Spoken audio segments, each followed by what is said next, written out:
It's Monday, April 8th, 2024. Let's talk about the news. From the New York Times, Mexico breaks diplomatic ties with Ecuador after arrest at embassy.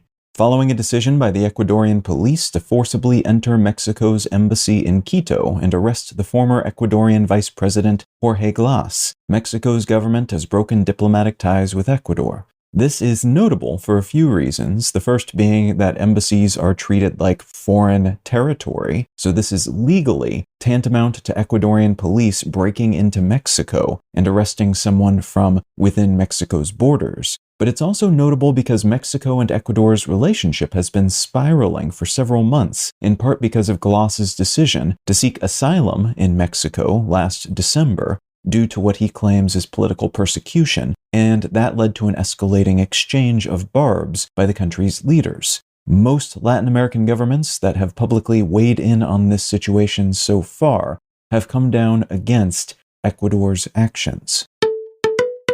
From the Associated Press, U.S.-Chinese military talks resume on safety in the air and at sea after a nearly 2-year break. After a nearly 2-year chill on direct military communication, U.S. and Chinese defense officials met last week to discuss close-call air and naval incidents in the South China Sea. This meeting was held in Hawaii and is broadly considered to be a move by both governments to de-escalate ballooning tensions in the region. China suspended these sorts of talks, which were previously semi-regular, back in August of 2022, after then House Speaker Nancy Pelosi visited Taiwan.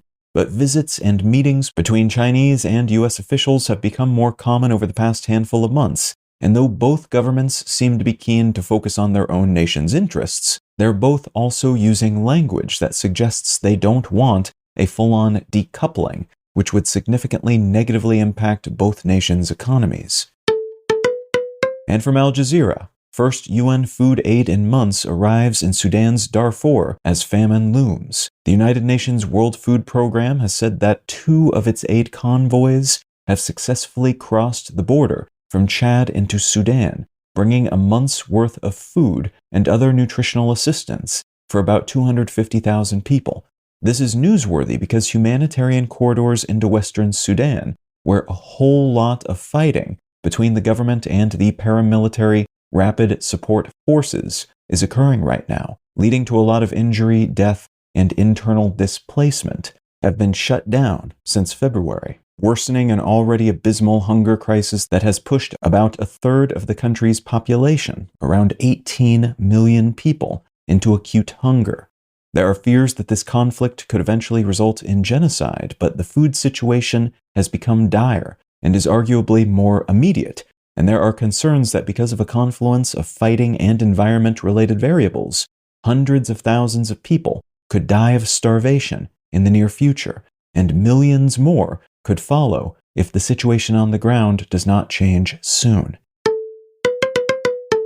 If you're finding some value in one-sentence news, consider leaving a quick review wherever you get your podcasts and/or sharing the show with a friend. You can find out more about this show or subscribe to the email version at onesentencenews.com, and you can support this and other related projects like the Let's Know Things and Brain Lenses podcasts at understandery.com.